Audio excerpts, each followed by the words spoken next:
Well, good afternoon, everybody, and opportunity to catch up, check in, and opportunity to introduce you to two interesting and extraordinary leaders that I think truly encapsulate the spirit of this moment and the spirit of where we want to take this moment in terms of the call and demands for change.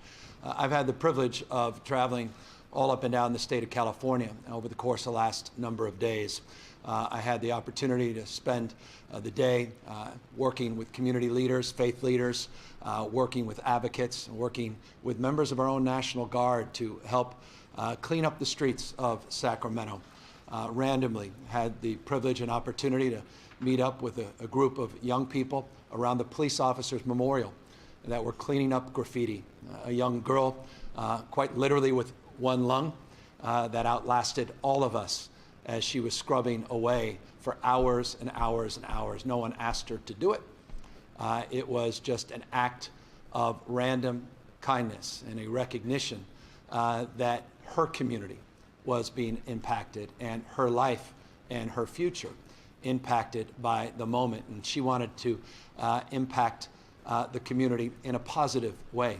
She, by the way, was also part of the protest the night before, but didn't like certain aspects of what she saw. I had the privilege of also working not only side by side with her, but with Stevante Clark, a well-known activist here in the Sacramento region, who also was working to clean up graffiti on the side of a state building. Both of us turned our heads to the right, and randomly we saw a member of our National Guard put down his weapon, unbeknownst to the two of us and others, and was scrubbing side by side with others graffiti off the side of a building. I had the chance to fly down to South LA, in the center of so much of the violence and protests and outrage in 1992. Went down with County Supervisor Mark Ridley Thomas. Went down with the chair of our budget committee, Senator Holly Mitchell. Met with members and leaders in the community, just randomly walked the streets, checked in on how people were feeling. None of the protests, none of the violence manifesting down in South LA. We talked about why that was the case. We learned about the history of institutional building, not just physical infrastructure, but human capital, human infrastructure. The resolve that people had to never again see what occurred in 1992 occur again in South LA. And the chance to visit members of law enforcement, visit with community leaders, including one of my heroes. I'm here at the California Museum. It's also the home of the California Hall of Fame of some of the most inspired leaders that have left their mark on history that happen to have a strong identity here in the state of California.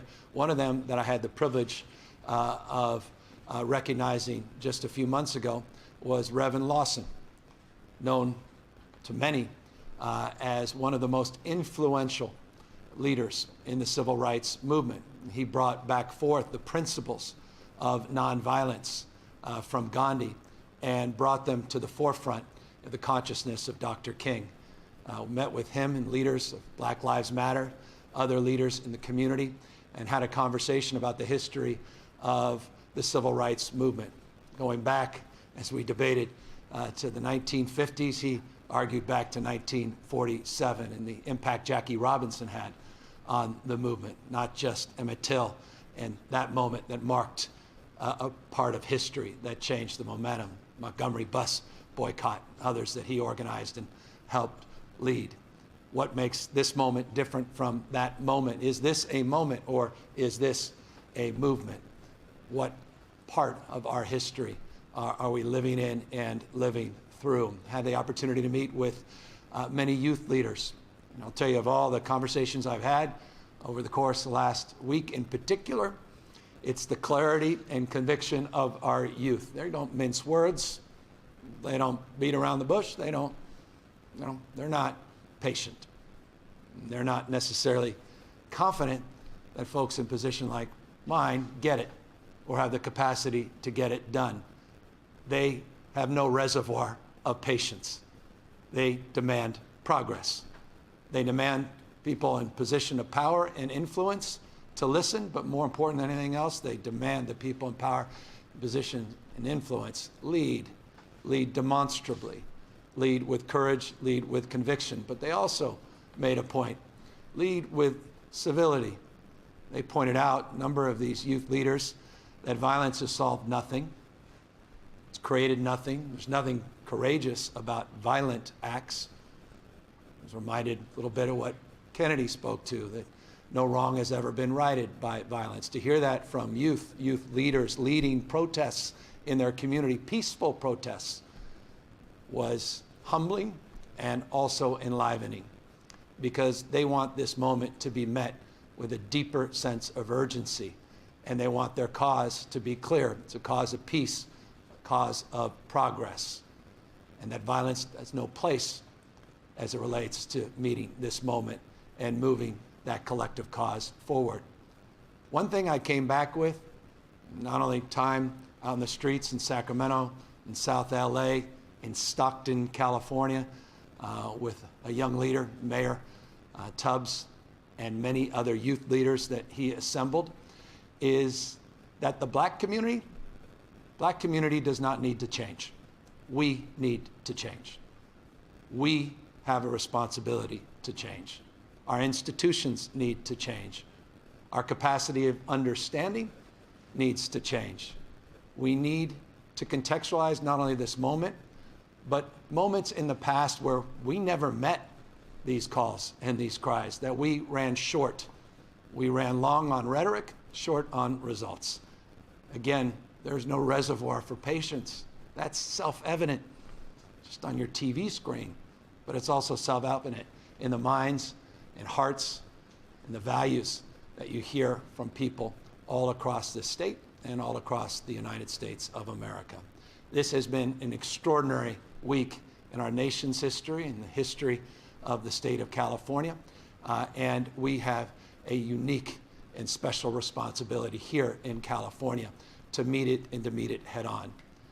I'm also here at the California Museum for another reason, because I was here roughly a year ago, where California was demonstrably leading, incredible leadership that was assembled just downstairs from where I am here today, where we signed a landmark bill, the nation's toughest use of force laws on deadly force, AB 392 in the lexicon of the legislature, led by Dr. Shirley Weber, leaders like McCarty, many others, that led an effort to reconcile our antiquated practices as it relates to use of force. It was a controversial bill. There was previous efforts to advance the bill. They fell short. But assembled were not only elected officials, but leaders of all stripes, people that exercise every single day their moral authority, that helped create the conditions that led to the advancement of that landmark effort. Leaders who had lost loved ones, leaders that were still cynical, but willing to participate at this moment in hope and expectation that we can do more than just pass a program, but we can fundamentally solve a problem. And I am here today to say that program passing is indeed not problem solving unless we follow through on what we promote and promise, and we manifest a cultural change and a deeper understanding of what it is that we're trying to advance. We passed that bill last August, but it hasn't stopped violence, it hasn't stopped the mistrust, it hasn't stopped people from raising anxiety. We're seeing there's anxiety raised and concerns being brought to the forefront. We have so much work still left to do. There was a companion bill that was also part of that package, SB 230, that had deep frame of focus on implicit bias training, de-escalation techniques.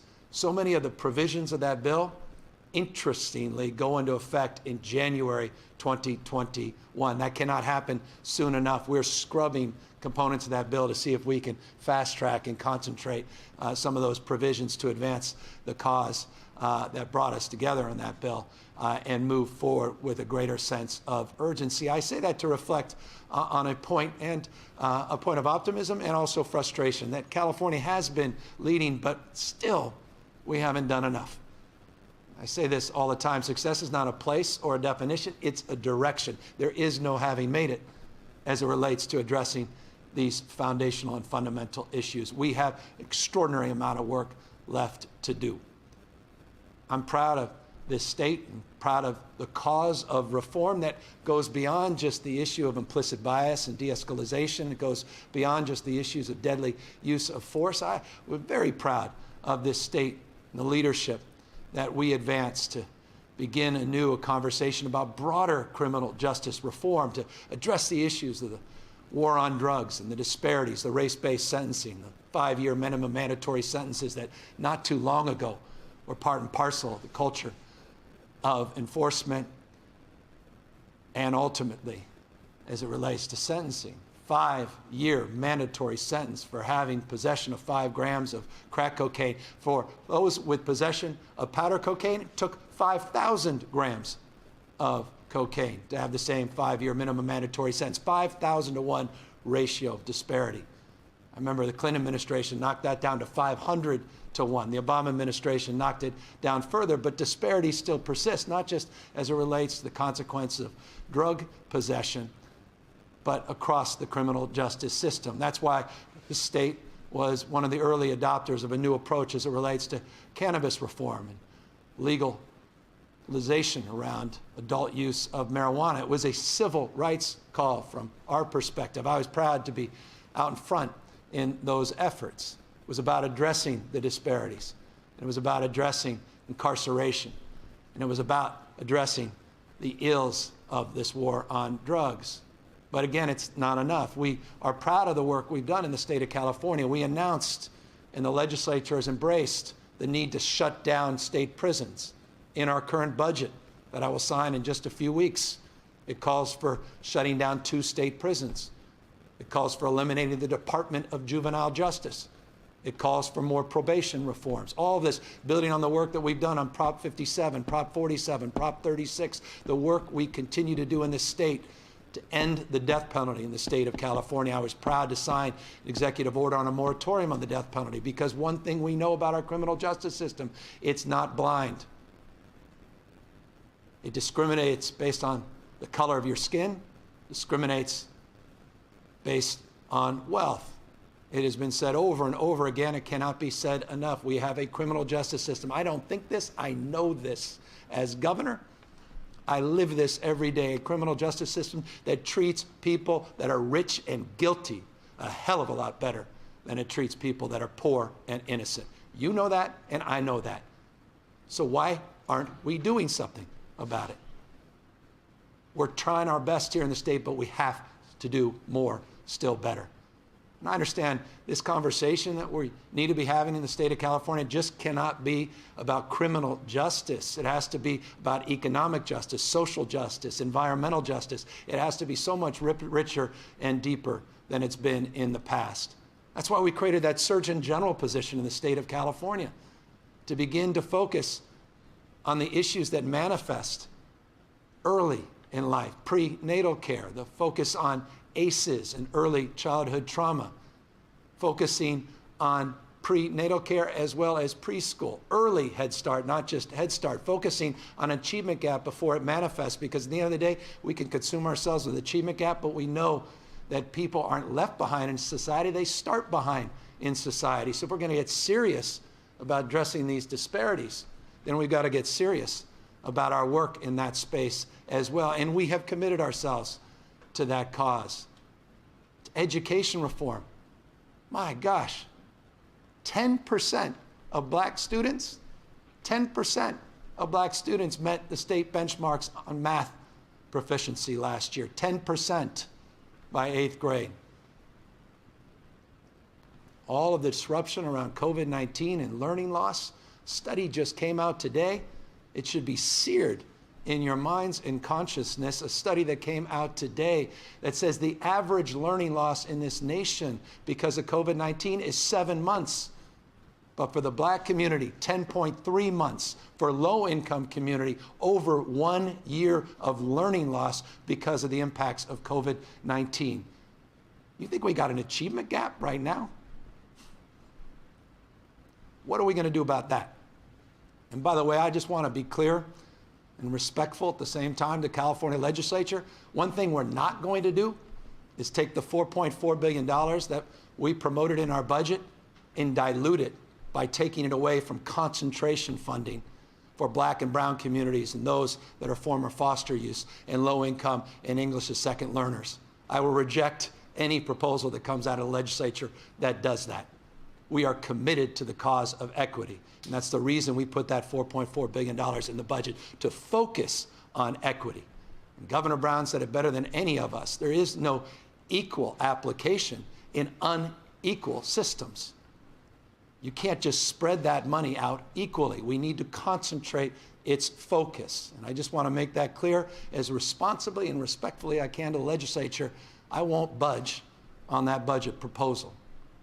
We have to do more and better, not just in education, not just addressing issues as it relates to birth and 0 to 5, but we also have to start thinking more systemically, more broadly about income supports. We were proud in this state to have doubled our earned income tax credit, proud in this state to begin the process of doing more on child care and empowering caregivers by organizing caregivers and giving them the power and capacity, their voice to lead, the focus on pay equity, all of these issues. I can go on, except to say that we're seeding a lot of these things in the state of California, but it's not enough. We have work to do, and we have a responsibility to do more than we have in the past. And so I want to make clear that those efforts must continue, and we must double down, and we must recognize those gaps that continue to persist in the state and this nation. And so today I want to make a few announcements in terms of advancing that cause of recognition, understanding, and resolve. One thing that is crystal clear to me, having seen images that inspired me of peaceful protests, that protesters have the right not to be harassed. Protesters have the right to protest peacefully. Protesters have the right to do so without being arrested, gassed, be shot at by projectiles. That's a simple value statement. I want to make that crystal clear. They have the right not to be harassed, not to be denied, not to be arrested for peaceful protesting. Period, full stop. But it's clear on the images we see on TV, on the reality of a grandmother in La Mesa, California, that's in the hospital, that some people are denied that fundamental right. And then we're not seeing people treated equally all across the state of California. Now, we have rules and regulations, the California Highway Patrol, as it relates to how we use projectiles and how we use tear gas and how we use force to protect the peace. Not deadly force in this case, but broadly. National Guard has a frame. But municipalities have different approaches. And it's clear to me that we need to standardize those approaches. And so I have had the privilege, and you'll have the opportunity to hear from two extraordinary leaders that I've known for years and have been admiring in terms of their leadership. One is Latifah Simon, social justice warrior, who's been on the front lines of this cause for years and years, and Ron Davis, who was a former captain in the Oakland Police Department for many, many years and chaired Barack Obama, was the executive director of Barack Obama's 21st Century Policing Task Force that put out a report on reforming these tactics. And he, to his credit, is going to advise our efforts with Latifah, working with journalists, working with advocates, working with law enforcement, together collectively to standardize our approach of engagement and to begin to address what we are seeing with our own eyes and people are experiencing all across this state and this nation as it relates to the disparities of approaches that exist around peaceful protesting and how we control crowds in a responsible way that protects people's fundamental constitutional rights and protects people's safety at the same time. And so you'll hear from them, and I'm very pleased at their commitment to this cause and their resolve to advise us and to move forward very deliberative speed with recommendations to standardize these approaches in the very, very near term. Accordingly, it goes without saying we cannot see the kind of techniques that tragically and ironically we train. I own this. We own this. Across this country, we train techniques on strangleholds that put people's lives at risk. Now, we can argue that these are used as exceptions, but at the end of the day, a carotid hold that literally is designed to stop people's blood from flowing into their brain, that has no place any longer in 21st century practices and policing. And so I am immediately directing POST, which is our police officers training, to end the training of that practice. And I could not be more pleased. No sooner did we make a commitment on this proposal that a member of the legislature, Mike Gibson, to his credit, just introduced a piece of legislation that I will support and sign as soon as it gets to my desk to legislatively end that practice in the state of California. We did that years and years ago as it relates to chokeholds, decades ago, understandably, but not some of these techniques on strangleholds. And we have got to update our practices in that place as well. So that we will do immediately with a deep sense of urgency, as well as we organize a new construct on how we focus on crowd control and help support peaceful protesting in the state and continue our leadership to be a model for the rest of the nation. This has been a very difficult time, I know, for all of us. And I just want to express, in particular, deep, deep respect for those remarkable leaders that are out there on the streets demanding that this be a moral moment and that we meet this moment. And that we do so, not because it's just the right thing to do, but it does justice to the promise, what we promote. Because one thing is clear to me, we have a hierarchy of values in this country that diminishes certain people based on their color of the skin. And we have perpetuated that hierarchy for centuries in this state. And we need to own up to that. And we need to foundationally rip that out of its root. When we talk about institutional racism, that's what we're talking about. And we become almost numb to it, blind to it.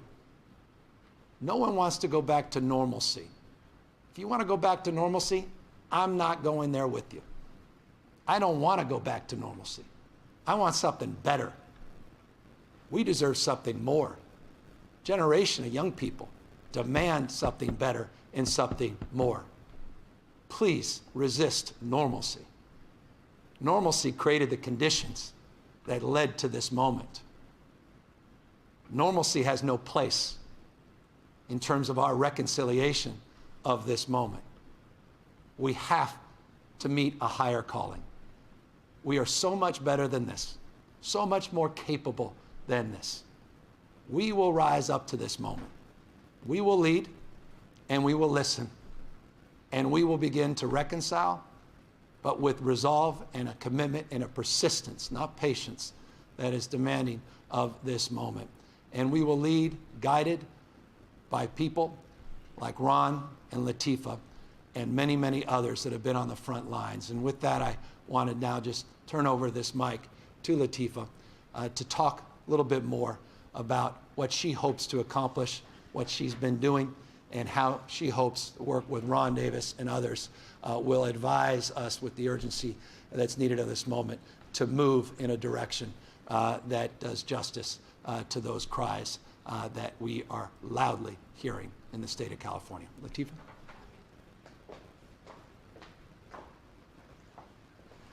Thank you, Governor. My name is Latifah Simon. I'm the president of the Akhenaten Foundation, which is one of the state's first philanthropic institutions directly aimed at ending racialized injustice in the state of California. I also have the great pleasure of serving as the president of the board of directors for Bay Area Rapid Transit. But I come today not only with those roles, but after 25 years of working literally on the streets and in jails and in prisons for folks, many who have been denied justice. I'm hoping that I bring the spirit of the activists and organizers that I am currently learning from and have been learning from, and the mothers that I'm learning from who are calling for an end of unjust violence by the state.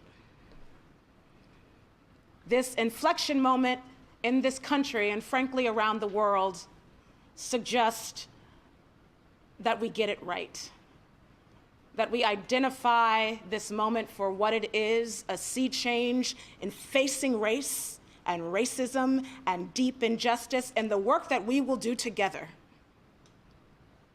will not simply be folks around the table. This call that the governor is asking us all now to accept is to rapidly bend the arc towards justice. It is our duty, and we must move forward expeditiously. No more. We can't go back. So for those men and women for decades and literally centuries who have been calling and demanding a shift, we owe them. We owe them. The shift in this state, the state will come first, and so goes the nation. 392. Governor mentioned it. He signed one of the country's most sweeping acts of legislation to direct a change in culture. And now we must move. Dr. Shelley Weber worked with women in communities all throughout the state who had to bury their sons, unarmed sons, to create and craft those words that are now law in the state of California. We've all watched the tape of the murder of Mr. Floyd. And we do this work in his daughter's name. We do the work that we will move forward in the names of men and women who want to do the right thing and uphold the sanctity of life for all of Californians. I'm ready to work. I'm ready to work. Hold us to task. We can change and swiftly enact a culture that refutes that false promise, or that false choice that we can't have it both ways. We can end racial injustice. Although change is not swift, it is rough, it is dirty oftentimes, and it's difficult, but we'll get there. I'm very excited to work with Ron Davis, who is a national champion for police reform and advising the governor. And we will work with other stakeholders swiftly with this office and with law enforcement to not only shift the conversation, but shift the practice. We do this work in the honor of justice. I'm very excited to begin this process. Let's go.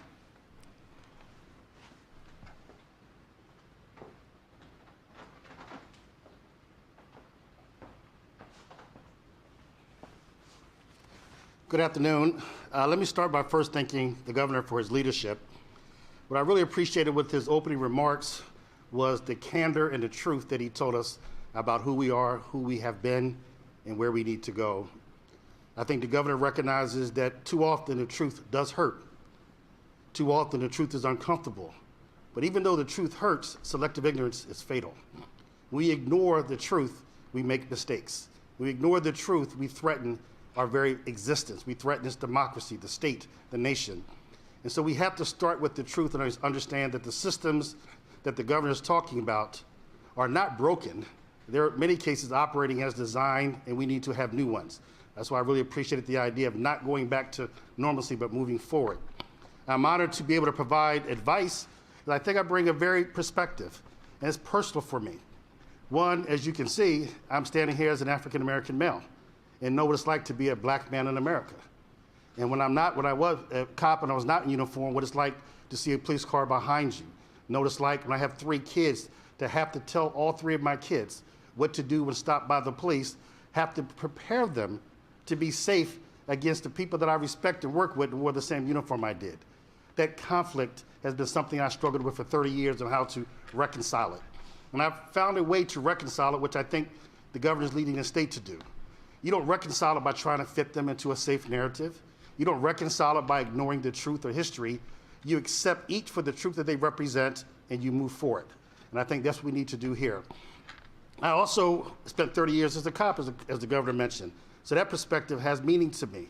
I'm proud to work as a cop, and I can't think of no more noble profession or the group of men and women that I work with are so honorable, courageous.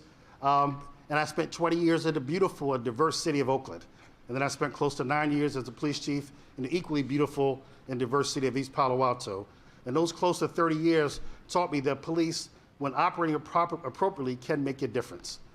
And then I also spent 3.5 years in the Obama administration, as the governor mentioned, to be able to work with the thousands of police departments. There's over 16,000 police departments in the United States, local, state, county, and tribal. And as a director of the COPS office, I had to work with a lot of them. It included going to Ferguson, going to Baltimore, working with San Francisco Police Department with their collaborative reform. We even did an after-action review of Ferguson to understand what went right and what went wrong. The 50 caliber weapons, the militarization of the police. So we know there's roadmaps out there. When Michael Brown was killed following that tragedy, President Obama created the President's Task Force in 21st Century Policing. And I had the honor of serving as the executive director and traveled around the country with the task force with listening sessions, listening to experts and victims and families and academics and union and police officers and sheriffs, everyone trying to identify what are the best methods moving forward. I appreciate the governor's stance. We don't have time to relitigate the causes. We know the causes. The governor outlined some of them today. What we need to do is focus on the remedies and to move forward so that we turn all these plans that do exist into actions. So for me, I was there during Rodney King as a cop. I was there during Freddie Gray in the Obama administration. Each one was a certain moment. I do believe that this is a movement. And I'll close with a call to my fellow law enforcement leaders. In the 60s, we have evidence and videos, and we celebrate some of the courageous actions of civil rights people that stood against the oppression that we provided them as police officers. Whether it was the Edmund Pettus Bridge, whether it was demonstrations, and our job was to oppress and to stop the expression of First Amendment rights. In 2020, we have now come to the point where our job should be to protect the civil rights and to the First Amendment rights so that people can protest in peace. There's only 2 types of protests we should not accept, and that's silence and violence. And silence does no one any good, and violence is just unacceptable. So what I tell my law enforcement leaders, I will call to action as we move forward with this, that we will be getting a hold of you, that we will be collaborating with you.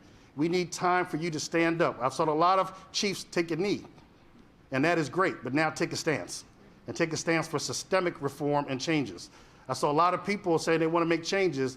Well, this is the opportunity. Let's make this movement not against the police. Let's do it with the police so that we can make changes about our systems that everyone benefits.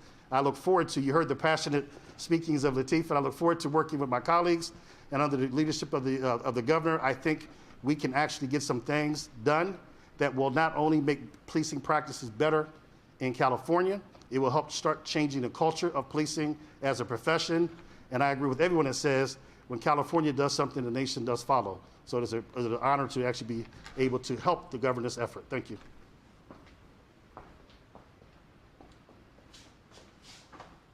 Thank you, Ron. Thank you, Lateef. And let me just build on Ron's comments because I think they're important to underscore at the same time. As a former police officer himself, as someone who recognized and deserves to be recognized, police officers, not just chiefs, of all stripes all across this country. You see images of police officers dancing with protesters, bending down on one knee with protesters. Members of our own National Guard, not just cleaning up graffiti here in Northern California, but in Southern California, a whole crew bending down on one knee in solidarity with the protesters.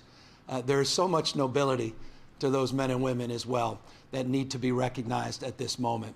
I know firsthand the courageousness of many in law enforcement, overwhelming number of our men and women in uniform that go to work every single day to do justice to this collective cause of making more gentle the life of our world. And they're as horrified by what is happening as anybody.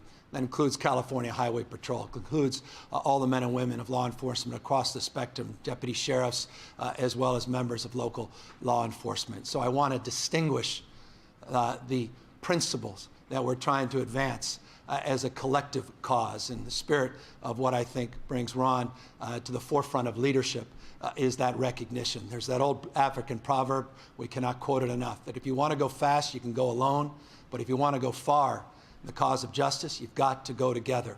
And when we signed 392 and 230 last year, we did that in the spirit of collaboration and cooperation.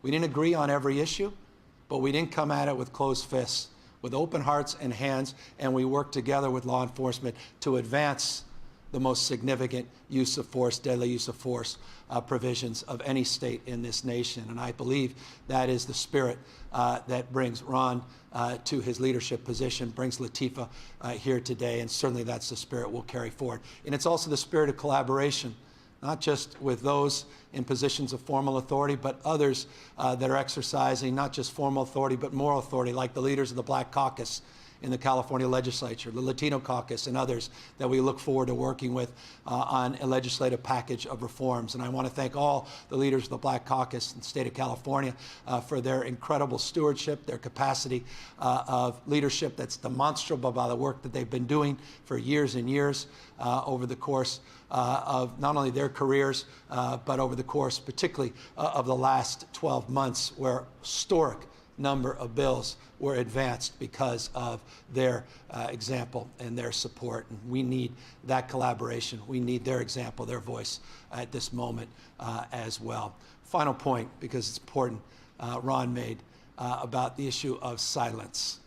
I want to encourage those of us that are prone to silence at this moment to consider not just Ron's words, but to consider Dante's words. Dante infamously said that the hottest place in hell is reserved for those in a time of moral crisis that maintain their neutrality. This is not a time to be neutral. It's not about picking sides. It's about recognizing that the conditions that led to this moment cannot persist. We cannot be neutral about that. We need to stand up and at least recognize that. It's not a political statement, but I believe evidence that is abundant. It's a statement of fact. So let us resolve, each and every one of us, to lead at this moment. Sure, those in positions of authority, but all of us have the capacity to lead.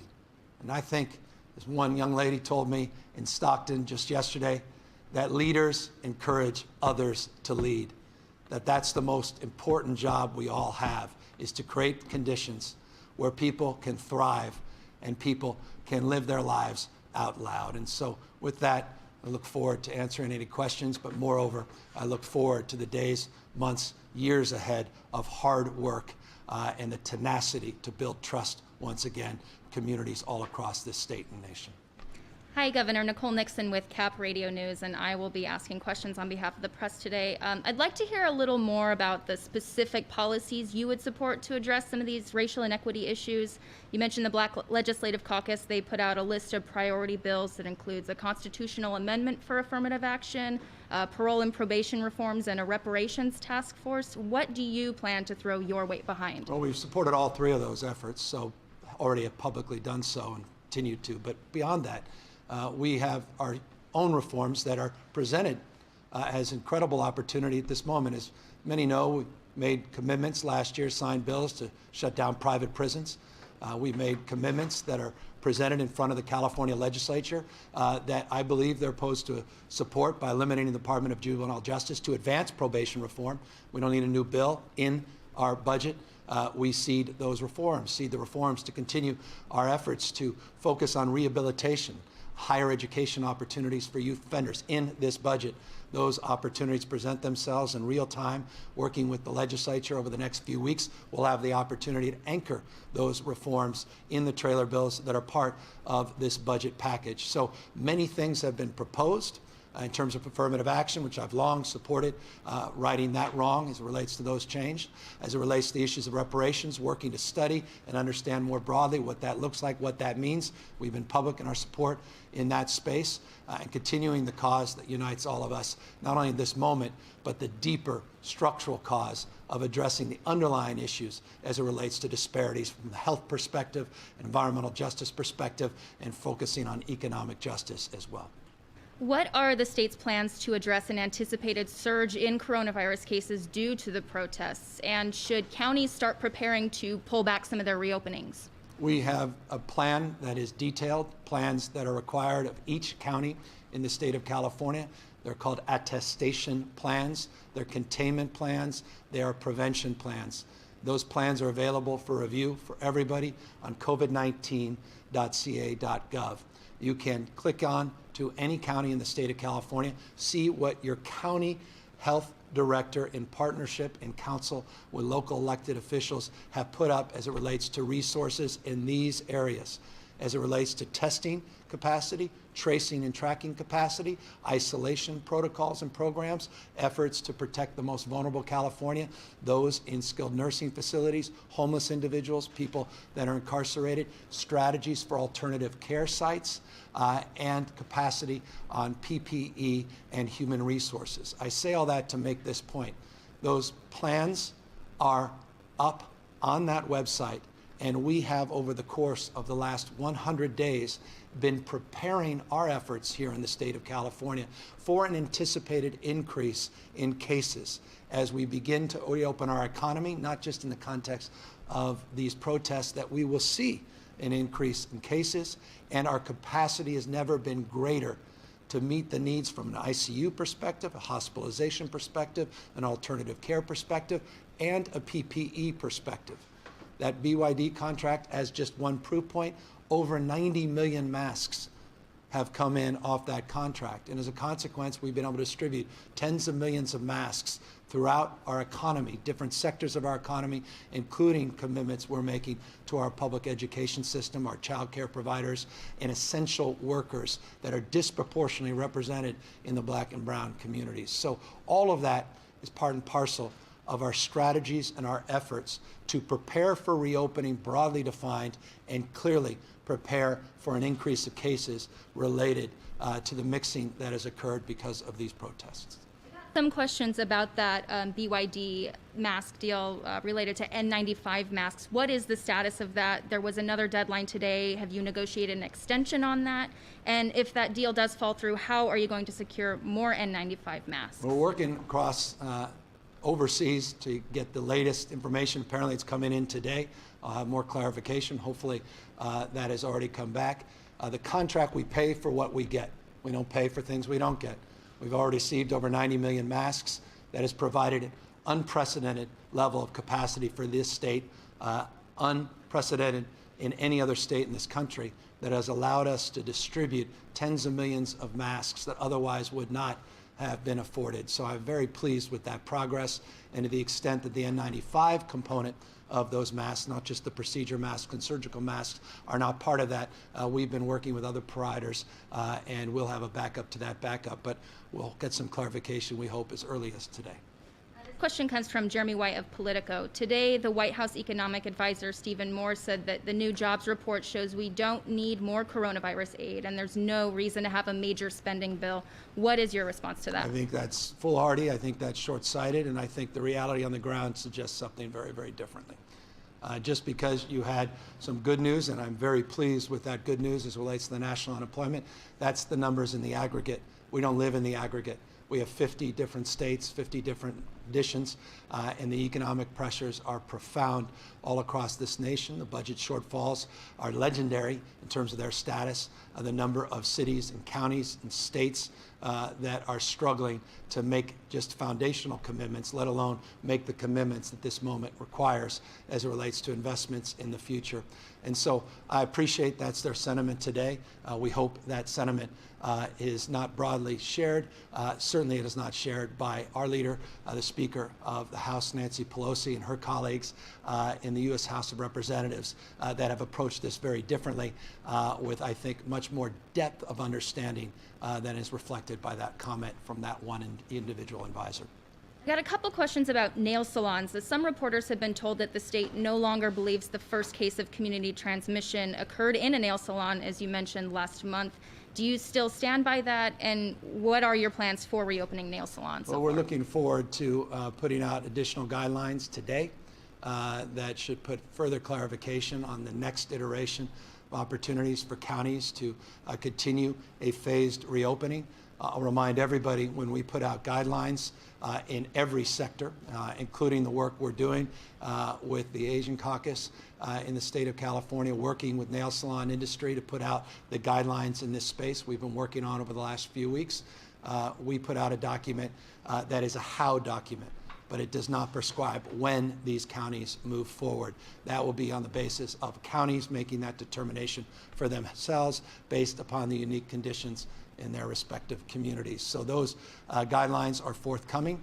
And as you know, and many others that have been watching some of these daily briefings, we put out guidelines with fairly consistent cadence on a weekly basis in each sector, and many more are being released this afternoon. This is the last question. It comes from Kathleen Renane of the AP. You have stated repeatedly that decisions on curfews and the National Guard should be made locally. But given that demonstrations in recent days have been largely peaceful, do you think it's a good idea for cities like Sacramento to continue to impose curfews and keep the National Guard in town, especially given that some troops have been pulled away from coronavirus aid projects to monitor protests? Yeah, as it relates to this issue, as a former mayor, I deeply respect the work that mayors are doing at the local level, and to the extent that they recognize the conditions have changed for the positive, I would highly encourage them to pull back on those supports. And so my hope and expectation is that many local elected officials and law enforcement officials will no longer be in need of those state assists, and that we could begin to pull back in an expeditious manner, but in a very thoughtful manner as it relates to the conditions changing at the local level. So I appreciate their work, the hard work that many mayors have in front of them, but again, those that are seeing a radical change, and by the way, a number of mayors have already pulled back, and we are pulling back those supports, so it's already occurring. I hope we're going to hear more and more from those local electeds and others in the next days so that we can more appropriately redeploy those guardsmen and women to do more logistics support, as you suggest, in our food banks and to continue efforts on COVID-19 relief and support. Let me just thank the support of Ron and Latifah, supports that we've been provided by leaders all across the state of California for guiding us, counseling us, giving us the courage to resolve to do more and do better in the state. Let me thank again to all of the work that's being done in the California legislature and by mayors and municipal leaders to begin the process anew of more transparency, more accountability, and the structural reforms that are needed at this moment. We will not sit back patiently.